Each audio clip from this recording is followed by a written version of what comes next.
आज आम गोटे सुंदर कहानीटे शुणिमा अति सुंदर कहानीटी आपण मानकर हृदय को छुईम ए कहानीटी आसतु शुणिमा।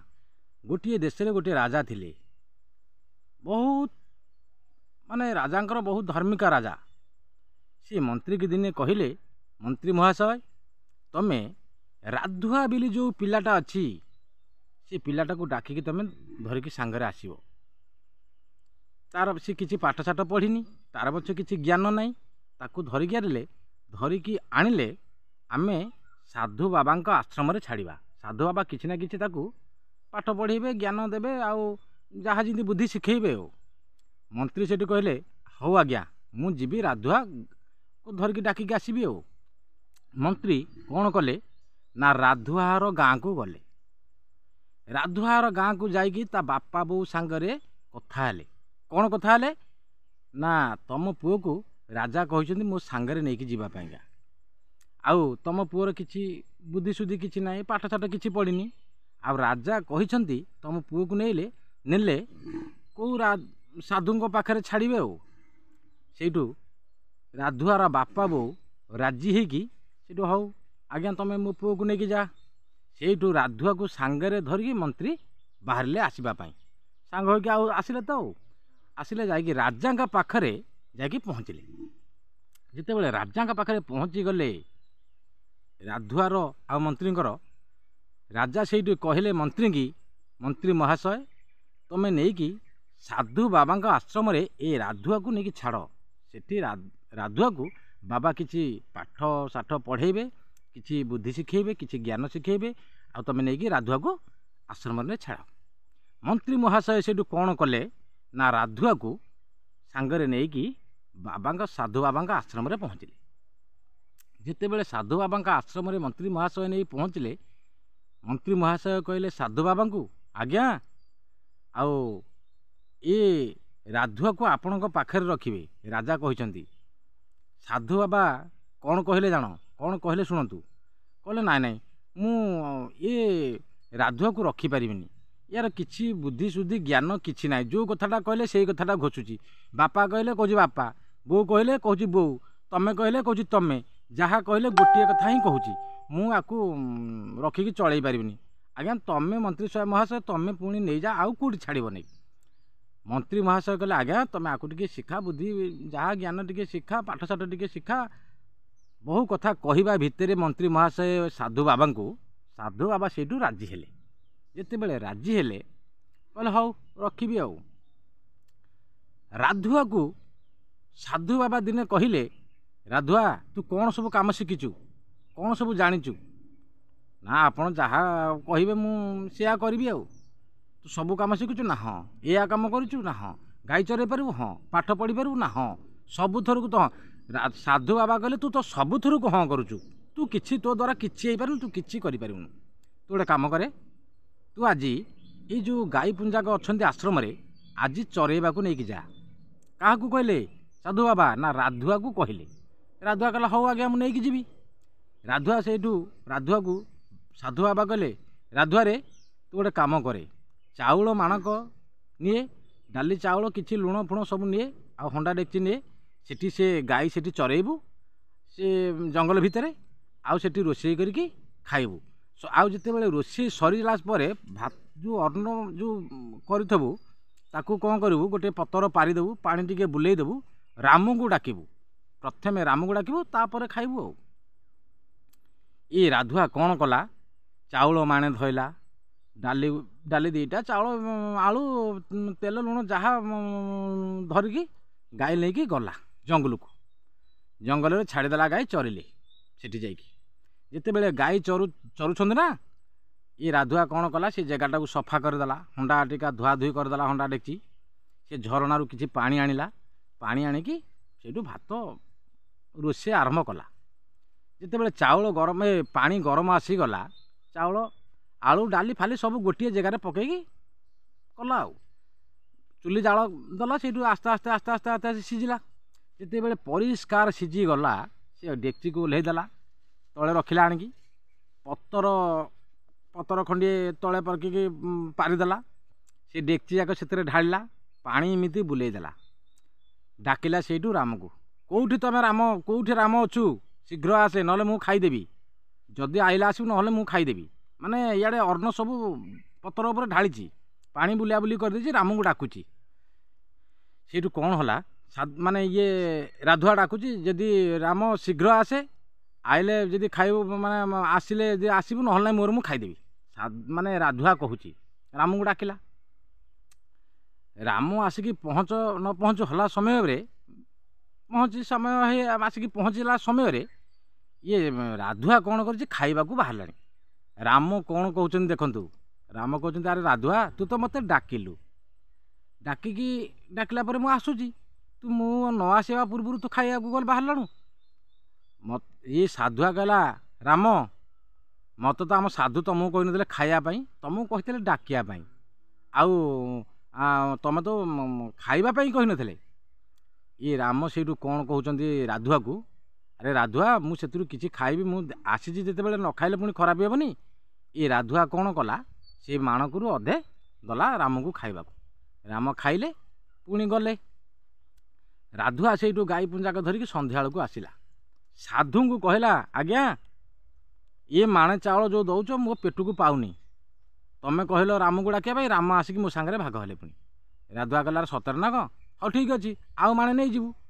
ରାଧୁଆ ସେଇଠୁ କ'ଣ କଲା, ତା ପରଦିନ ଗାଈ ଯେତେବେଳେ ଫିଟିଆ ସମୟ ଆରମ୍ଭ ହେଲା, ଚାଉଳ ଦିମାଣେ ପୁଣି ସେ ତେଲ ଲୁଣ ହଳଦୀ ଡାଲି ଯାହା ସବୁ ଧଇଲା ଡେକ୍ଚିପୁର ଚାଲିଲା ସେଇ ଜଙ୍ଗଲକୁ। ପୁଣି ଗାଈ ଛାଡ଼ିଦେଲା ସେଠି, ଗାଈ ଚରିଲେ।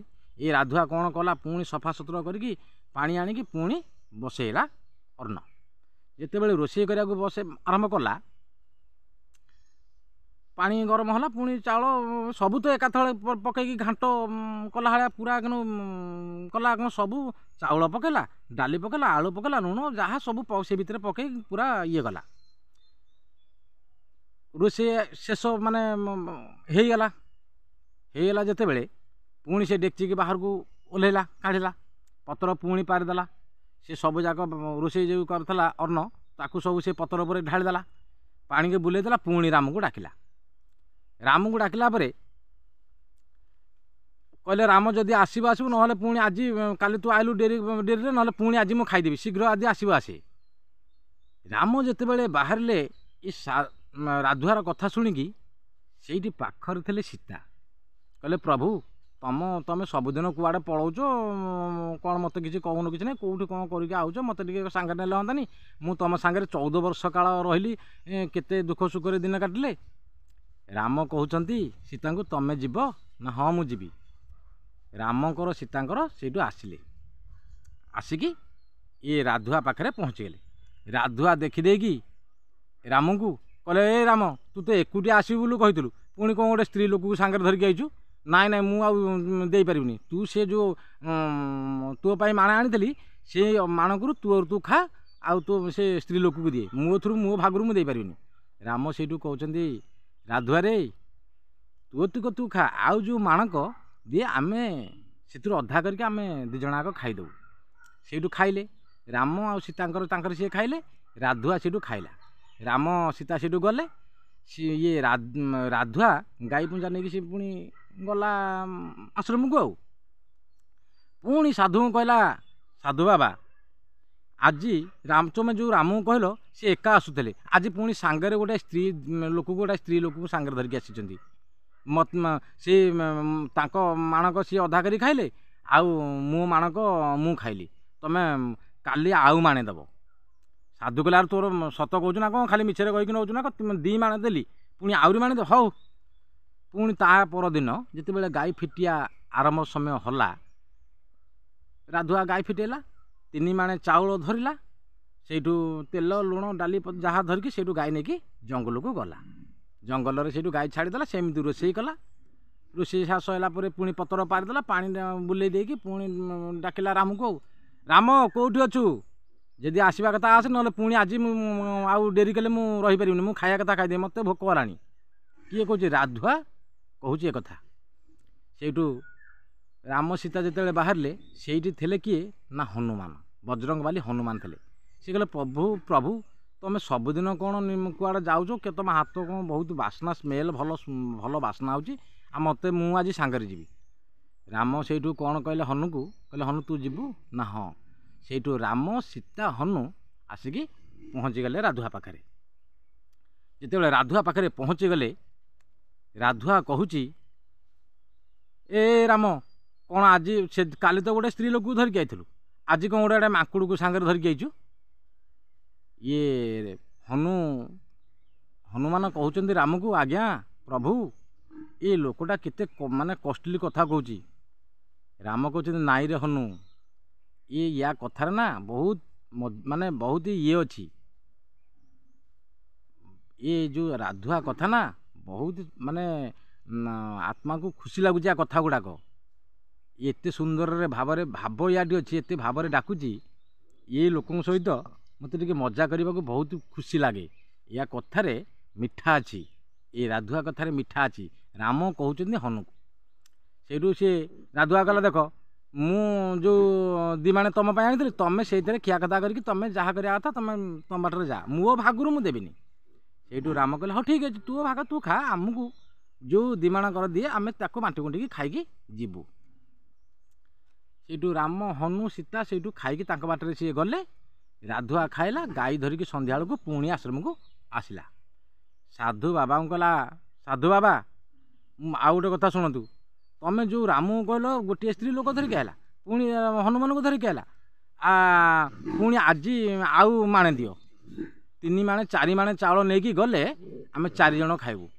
ये साधु कौन कहते राधुआ को तेते आउ अंटे हेबनी तेते मुझे दे पारिनी हौ मने मने पुणी साधु भाविले ये राधुआ तो सिमिति कौन एत चाउल जो नौ 4 माणे चाउल ये कौन प्रकृति खाई दूची ना ये खाई पार नब यार किसी ना कि रहस्य अच्छी। राधुआ को कहले हौ राधुआ तू गोटे कम करे तू 4 माण चाउल ध आउ जहाँ पनीपरिया जहाँ अच्छे धरिकी चा गाई फिटेकी तो तू राधुआ से 4 माण चाउल धइला गाई फिटेकी जंगल को लेकिन गला नहीं गाई छाड़ीदेला गाई बाटर गाई चरिले राधुआ से माने रोषे आरंभ करदेला पानी फाणी आणिक रोषे आरंभ कला। से समय ये जो राधुआ गाई नेला समय जंगल को चरेवाई साधु बाबा राधुआ पछे पछे जाइए। साधु बाबा कहले ना आज देखी प्रकृत में कौन घटनाटा सेठू रोषिया बसिया तो कला पुणी पतर पारिदेला ढाला ढाली देकी पानी छड़ेदेला पुणी राम को डाकिला कहला राम कौटी अच्छु शीघ्र आसे ना मोर मु खाईदेवी। यू राम लक्ष्मण हनुमान आसिकी राम सीता हनुमान आसिकी पहुँची गले। जिते बड़े पहुँची गले इे साधु बाबा लुचिकी सबू देखुं जिते बाढ़ीदे राम सीता हनुमान देदेले खाइबा सी मैंने खाइले ये राधुआ ता बाटर सी खाइला एणे साधु बाबा सबू देखुं लुचिकी कहले अरे सते तो माने साधु कहते प्रकृत में राधुआ सत कथा कहूँ। से राम सीता हनु खाई बाटर सी गले देखिकी से समय साधु बाबा ये जो प्रकृतर घटनाटा को देखिकी से चेता बुड़ी बाटे हनु राम सीता हनुमान ये बाटे गले। जिते बड़े किसी समय गला भितर ये साधु बाबा माने चेता आसला सीधा जाकि राधुआर गोड़ तले पड़गला। अरे राधुआ तू होचु आज मो गुरु मु तो गुरु नुह तू होचु मोठू आज तू मो गुरु। अरे तो डाकरे भगवान शहे भगवान तो पाखे आसिक पहुँचती मु तो साधु मो पाखक कहीं आसुना तो तोर एत तो कथार एत मिठा बोली सी आसिक तो पाखे पहुँचती भगवान आसिक तोर पाखे पहुँच तू पाद को धरिकी मु क्षमा मागुची तेते मु तू मोर आज गुरु। देख राधुआर सेतिकी आत्मारे माने आत्माटा निर्मल ता कथाटा सेतिकी मिठा शहे भगवान आसी ता पाखे पहुँचले। देख शहे भगवान आसिक राधुआ पाखे पहुँचले कहीं ना कथाटा बहुत मिठा आत्माटा निर्मल भगवान से लोकों पाखे आसिक पहुँचती। आ जदि भिडियोटी भल लगी लाइक सब्सक्राइब कमेंट करेंगे। रही भाई नमस्कार जय जगन्नाथ।